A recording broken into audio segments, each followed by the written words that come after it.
What happens when a rich man's joke turns into the most embarrassing lesson of his life? Asked the waiter who answered him in 9 languages. It started with laughter, the kind of laughter that cuts through a place meant for quiet conversation.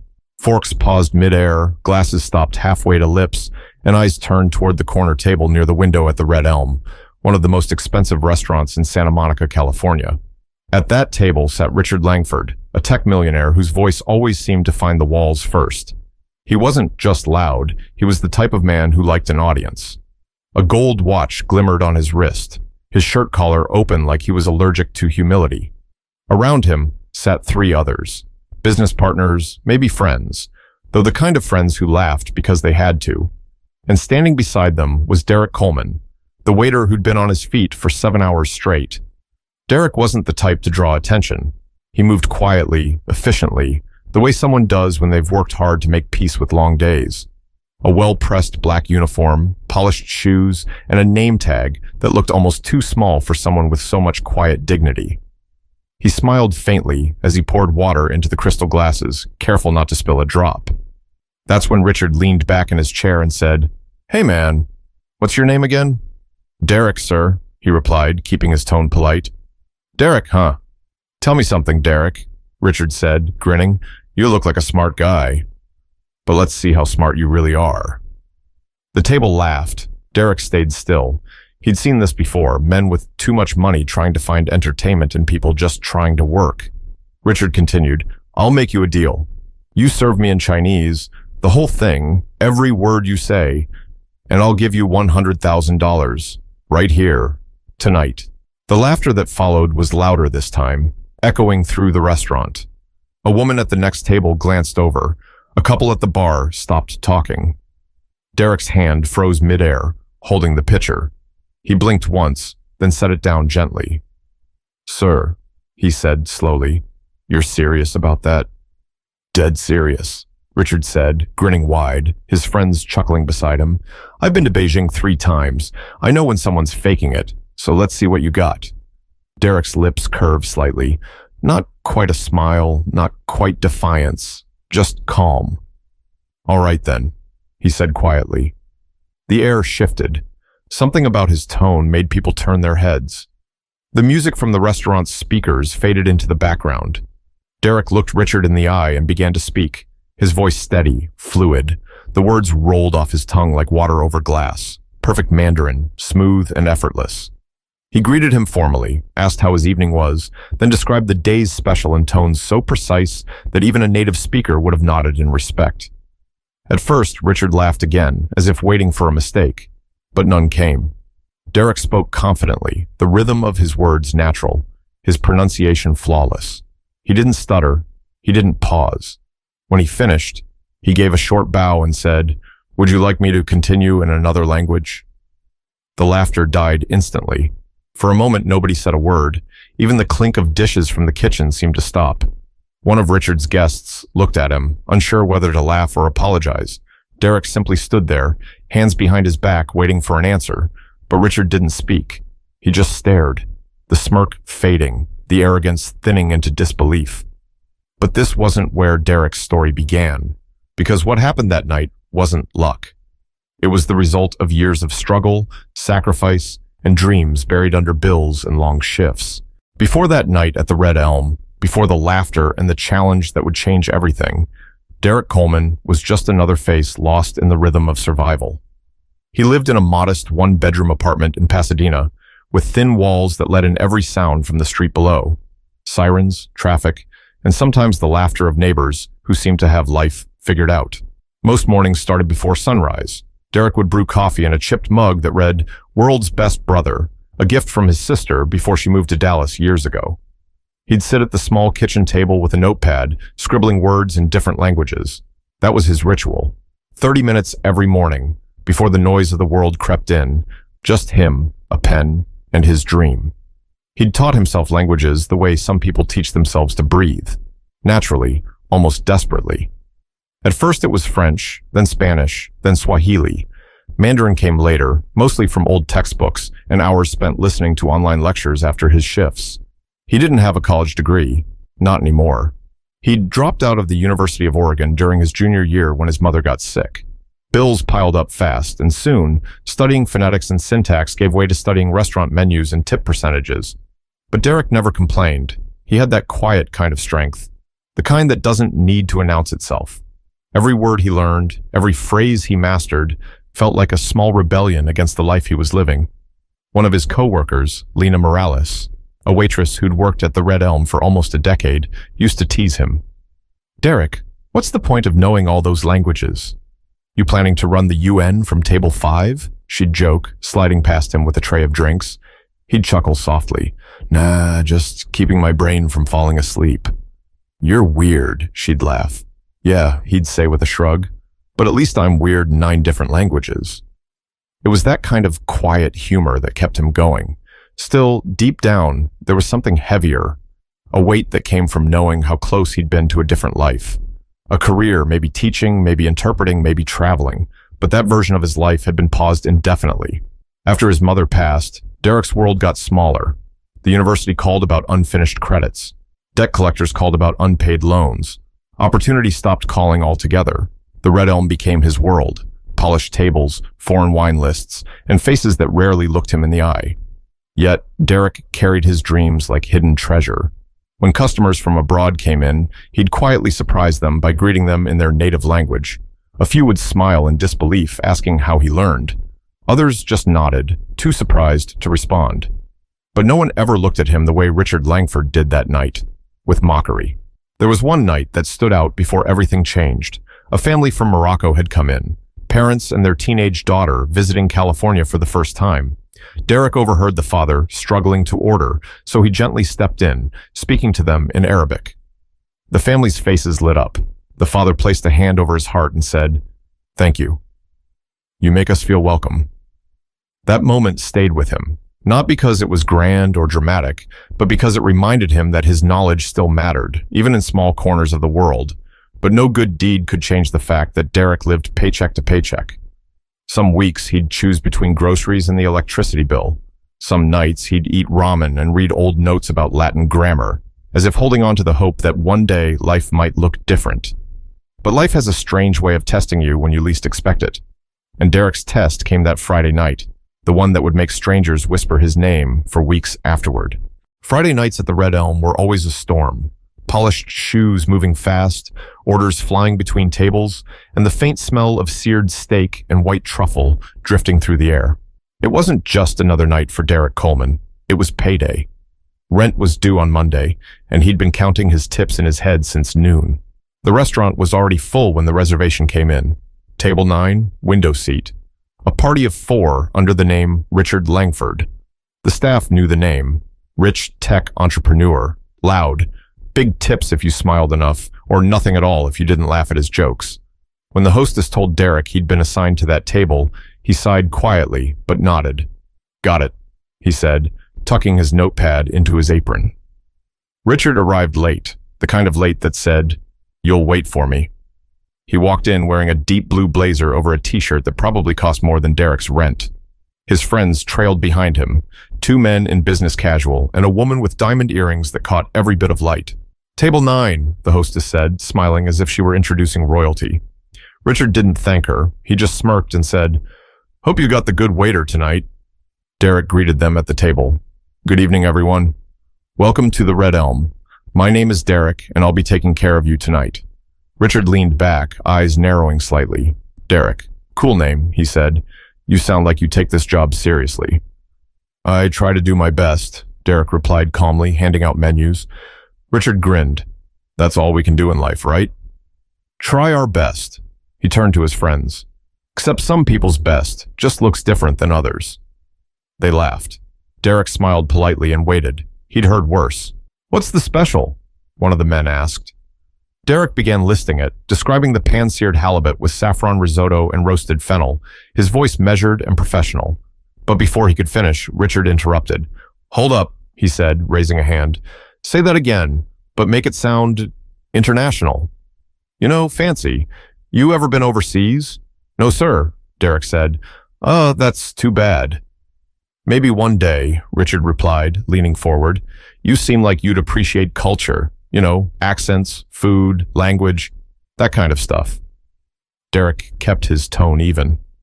I try to learn something new every day. Oh yeah? Like what? Richard asked, clearly entertained. Derrick shrugged slightly. Languages, mostly. That made Richard laugh out loud. Languages? Come on, man, you work in a restaurant. You don't have time for that. The others chuckled with him.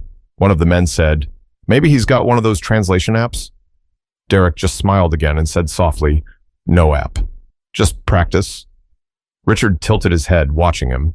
He wasn't used to people staying composed under his teasing. He wanted a reaction, something to show he still had control. So you think you're a smart guy, huh? Richard asked, smirking. Derrick shook his head. No, sir. I just like learning. The woman beside Richard whispered something, but he waved her off. Nah, this is interesting. Let's have some fun. He picked up his glass, took a sip of wine, and grinned wider. All right, Derrick. How about this? I'll give you $100,000 if you can serve me in Chinese. The laughter that followed was sharp. A couple nearby turned their heads. One of the bartenders looked up from polishing glasses. Derrick stood still. No blink, no smile, just a small breath through his nose. Richard raised an eyebrow. What's the matter? Don't tell me you only pretend to know languages. Derrick set his notepad on the table. Are you serious about that offer? Dead serious, Richard said. Prove me wrong. The restaurant quieted. Even the background chatter softened into whispers. Derrick looked around for a moment, then met Richard's eyes again. All right, he said, voice calm as ever. But what happened next wasn't just a response. It was a lifetime of discipline, pain, and hidden brilliance ready to break through the walls of that dining room. For a few seconds, the air in the Red Elm didn't move.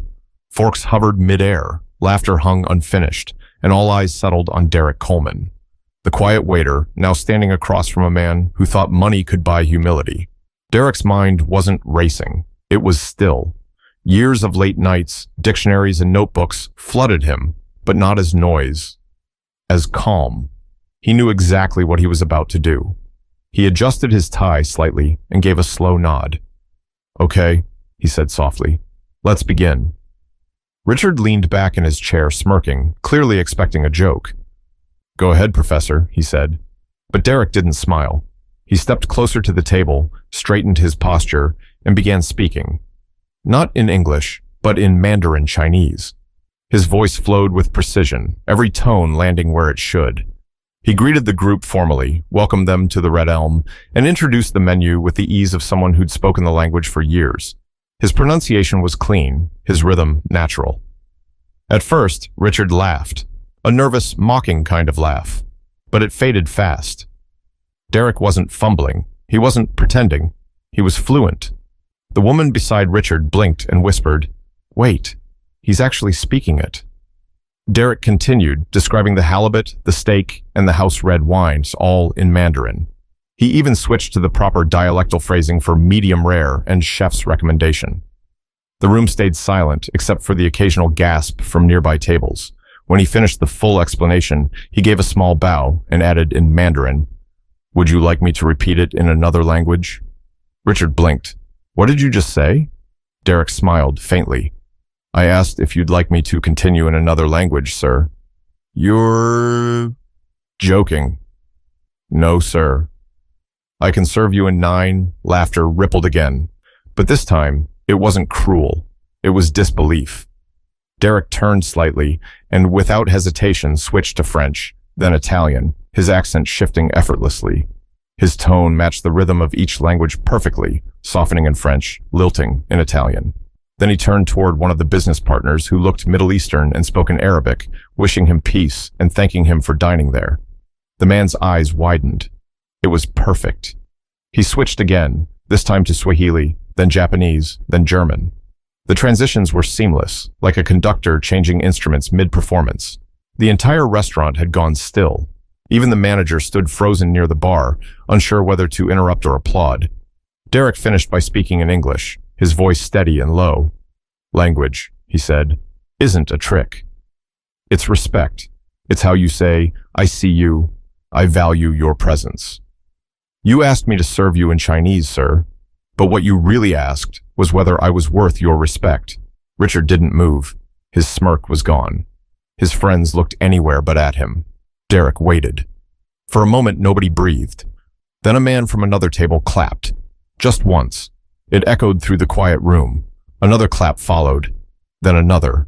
Within seconds, the entire restaurant joined in. Quiet, genuine applause that filled the air with something heavy and pure. Derrick didn't bow. He didn't need to. He just smiled politely, collected the menus, and said, "I'll give you a moment to decide, sir." Richard opened his mouth as if to speak, but stopped. For the first time all evening, he looked small. Like the room had somehow grown around him. Derrick turned to leave, his steps measured, his back straight. As he walked away, Richard whispered, almost to himself, 9 languages. The woman beside him leaned forward. "You really should apologize," she murmured. But the apology didn't come. Not yet. Because before pride gives way to humility, there's always that moment of silence where a man has to face himself first. For a full minute, the restaurant stayed in that strange, heavy silence. The kind that presses on your chest. The kind that makes everyone aware of their own heartbeat. Derrick had walked away from table 9, leaving the millionaire and his friends sitting among their untouched wine glasses and their fading laughter. At the bar, Lena Morales whispered to another server, "Did you just hear that? He actually spoke all those languages?" Her coworker shook his head. "Man, Derrick's been here 2 years, and I never even heard him raise his voice. I didn't know he could do that." Meanwhile, in the kitchen, the chef peeked out through the door's porthole, wiping his hands on a towel. The sound of clapping had reached him too. "What's going on out there?" he asked, and one of the dishwashers said quietly, "You might want to see this one yourself." Back at the table, Richard Langford's arrogance had started to evaporate, replaced by something unfamiliar. Discomfort. He shifted in his chair, pretending to laugh again, but it came out hollow. His friends weren't laughing anymore. The woman with the diamond earrings cleared her throat. "That was actually incredible," she said softly. "You shouldn't have said that to him, Richard." He waved her off, forcing a chuckle. "Relax, it was just a joke." "Didn't sound like a joke," one of the men muttered. Richard shot him a look but didn't respond. Instead, he picked up his glass again, stared at the wine, and then set it down untouched. His reflection looked back at him, and for the first time, he didn't look amused by it. A few tables away, Derrick was taking another order as if nothing had happened. His hands didn't shake. His voice was even. He'd learned a long time ago that dignity doesn't require an audience. But the room was still buzzing with what they'd seen. A man who had been mocked had stood his ground without anger, without shouting, without needing to prove anything through aggression. Just intelligence, composure, and grace. The restaurant manager, Mr. Hines, approached Derrick quietly near the back counter. "Hey," he said, lowering his voice. "That was something else back there." Derrick turned, a bit cautious. "Am I in trouble?" Hines laughed. "Trouble? You just made half the restaurant rethink their life choices. No, you're fine. You handled it perfectly." "Just doing my job," Derrick said quietly. "Yeah, well," Hines added, "most people would have walked out or thrown the tray at the guy. You didn't. That's something." A few minutes later, Richard stood up. The movement caught everyone's attention again. He buttoned his blazer, cleared his throat, and looked around as if trying to find words. Then he started walking, not toward the exit, but toward Derrick. The staff froze. Even the host paused mid-conversation. Richard stopped beside Derrick at the service station, where Derrick was carefully aligning glasses on a tray. He looked up, surprised but calm. "Derrick," Richard began, his voice quieter now, stripped of the earlier bravado. "Listen, about earlier. That was..." Derrick interrupted gently. "You don't have to apologize, sir." "No," Richard said, shaking his head. "I do. That was arrogant. I thought I was being funny, but I wasn't. You proved something tonight. To me. To everyone." Derrick gave a small nod. "I wasn't trying to prove anything. Just doing my work." Richard looked down, embarrassed. 9 languages? Where'd you learn all that?" Derrick smiled faintly. "Here and there. Books. Online. A few good people along the way. You ever think about doing something else?" Derrick shrugged. "Every day." For a moment, the two men stood there. One used to being seen, the other used to being overlooked, and somehow, both were learning something about themselves. Then, Richard reached into his pocket, pulled out a checkbook, and started writing. Derrick stepped back, confused. Sir, that's not necessary. Richard didn't look up. No, it is. He tore out the check and held it out. I said 100,000 if you could serve me in Chinese. You did more than that. Derrick didn't take it. He just looked at the paper, then back at Richard. I don't want your money. Richard blinked. You're turning it down? Derrick nodded. Respect means more than a check. Besides, if I took it, people would think I did it for this. I didn't. Richard stared at him for a long moment, and then slowly, he folded the check and slipped it into Derrick's apron pocket anyway. Then don't take it as a reward, he said quietly. Take it as an apology. Derrick opened his mouth to respond, but Richard had already turned and walked away. But that wasn't the end of it, because what happened after that night reached far beyond the walls of the Red Elm. The story of that night didn't stay within the walls of the Red Elm for long. By the next morning, it was everywhere. Someone had filmed part of the exchange, the moment Derrick switched from Mandarin to French to Arabic, and posted it online. The clip had over 1 million views before Derrick even woke up. When he walked into work that afternoon, phones were already ringing off the hook. The restaurant's manager, Mr. Hines, looked both amused and overwhelmed. Congratulations, kid, he said, handing Derrick a cup of coffee. You've gone viral. Derrick blinked. Viral? Yeah, Hines said, grinning. You're all over the internet. People are calling you the polyglot waiter. You've got reporters trying to reach you, college professors tweeting about you, even someone from a language foundation asking for an interview. Derrick rubbed the back of his neck, unsure whether to smile or panic. I didn't do anything special, he said. Lena walked by, laughing. Didn't do anything special? You embarrassed a millionaire in front of half of Santa Monica. That's not special. That's legendary. Derrick smiled weakly. He didn't feel like a legend. He just felt seen for once. Later that evening, when things had calmed down, Mr. Hines approached him again. You might want to check your messages, he said. Someone left an envelope for you this morning. Derrick frowned. From who? Didn't say. Just your name on it. The envelope was plain white, sealed neatly, his name written in clean handwriting. Inside was a short note. Derrick, thank you for teaching me something money can't buy. I kept the check where it belongs, in your pocket. But if you ever need help getting where you're meant to be, call me. R.L. Below the initials was a business card. Richard Langford, Langford Innovations. Derrick folded the note and tucked it back into the envelope. He didn't call, not yet. Something in him wanted to prove he could stand on his own before reaching out. But Richard wasn't done trying to make things right. A week later, he returned to the Red Elm. This time without the entourage, without the noise. He waited quietly at the bar until Derrick finished with another table. When Derrick saw him, he hesitated, unsure if this was another test. Richard stood and extended his hand. You remember me? Derrick shook it. Hard to forget. I meant what I wrote, Richard said. I've been thinking a lot about that night. You didn't just embarrass me. You reminded me how small I can act when I forget what real intelligence looks like. Derrick nodded slowly. We all forget sometimes. I want to help, Richard said. No cameras, no headlines, just help. You said you studied linguistics before? Let me get you back there. I can cover the tuition. Consider it restitution. Derrick hesitated. The offer was real, but so was his pride. I appreciate it, he said, but I'm not sure I'm ready to go back. Richard smiled faintly. Then I'll keep the offer open. Just don't waste what you've got. The world needs people who speak more than words, people who understand meaning. When Richard left, Derrick sat at the counter for a long time, turning the business card between his fingers. Maybe it wasn't about taking the money. Maybe it was about letting go of the part of him that stopped believing he still had a future. That night, when the last customer left and the lights dimmed, Derrick lingered in the dining room. The chairs were stacked, the floor polished, the silence heavy. He looked out the window where the city lights reflected on the glass and whispered something to himself in Mandarin. Respect can't be bought. It's earned, and sometimes it's taught. But the story didn't end there, because what came next would show just how far an act of humility could reach. 2 months later, Derrick Coleman's life looked nothing like it did before that night at the Red Elm. The video had turned him into something of an online symbol, a reminder that brilliance doesn't always wear a suit. Reporters called, podcasts wanted interviews, universities sent invitations, but Derrick turned most of them down.